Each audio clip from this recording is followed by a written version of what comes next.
cierre y me pareció tema importante hablar sobre la importancia que revisten las elecciones del 27 de octubre para los próximos 2 años, últimos 2 años de lo que va a ser el gobierno de Cristina Fernández de Kirchner, y ya empiezan a avisorarse bastantes escenarios cambiantes, una situación nacional que seguramente va a tener ciertos cambios o ciertas transformaciones para transitar estos 2 últimos años del gobierno de la presidenta Cristina Fernández de Kirchner. En primer lugar, ¿por qué son tan importantes estas elecciones? Como también lo fueron en su momento en el 2009, son elecciones en donde se va a renovar gran parte, prácticamente casi la mitad del Congreso de la Nación. Con esto quiero marcar 2 cosas que yo vi durante los mensajes de la campaña, tanto nacionales como provinciales. Los candidatos, gran parte de los candidatos,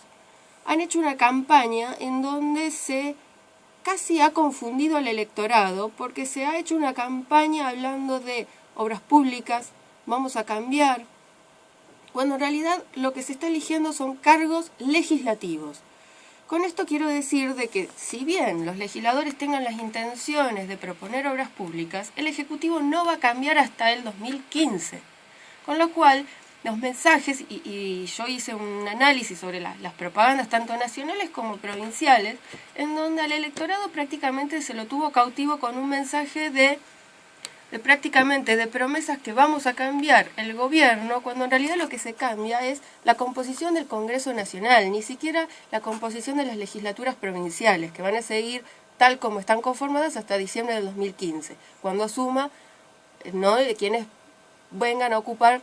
el Ejecutivo, tanto nacional como provincial. Pero esta forma de mensajes casi engañosos hacia el electorado, lógicamente está dentro de toda una campaña que viene desde hace varios años para tratar de confundir sobre las tomas de decisiones para el cambio o no de los gobiernos de las políticas públicas. La conformación del Congreso no deja de ser más o menos importante que la elección de un Ejecutivo.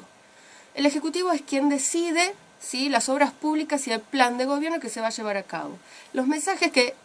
hicieron, los mensajes casi engañosos de varios sectores políticos en las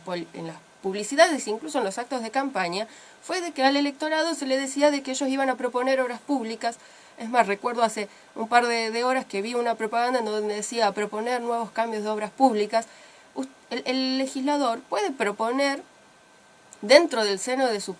partido político propuestas o programas de trabajo hacia el futuro para el 2015, pero el Ejecutivo no va a cambiar. O sea, vamos a seguir teniendo la misma presidente y el mismo gobernador en la provincia, y lo mismo vamos a seguir teniendo los mismos intendentes.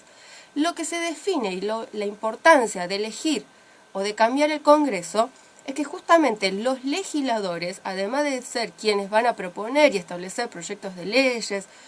son los que van a discutir luego la aprobación o no de lo que van a ser los presupuestos nacionales, los presupuestos de gastos, y además son quienes van a habilitar de alguna manera o van a acompañar,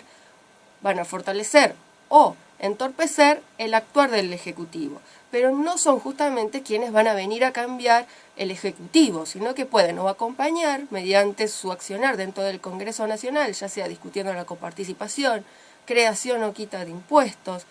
creación o acompañamiento de leyes de políticas sociales, como fue la asignación universal por hijo, lo que fue el matrimonio igualitario, o uno elegir una composición del Congreso que justamente vaya y restrinja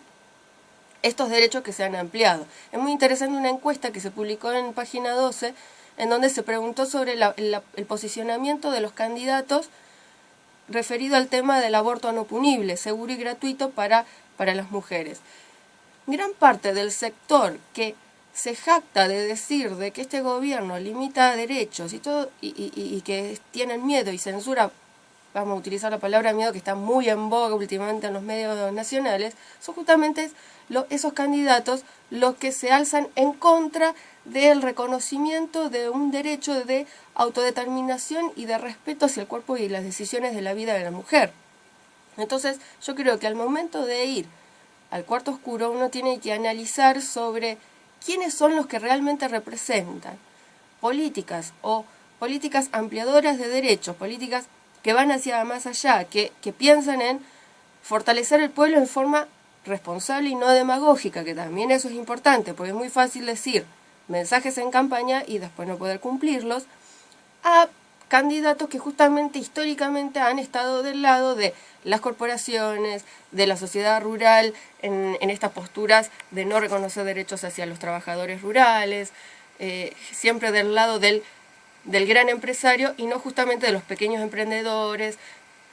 En esta historia prácticamente en estos 10 años se han ampliado derechos, se han reconocido derechos laborales. A mí me gusta mucho remarcar algo, el derecho laboral de las amas de casa. Totalmente.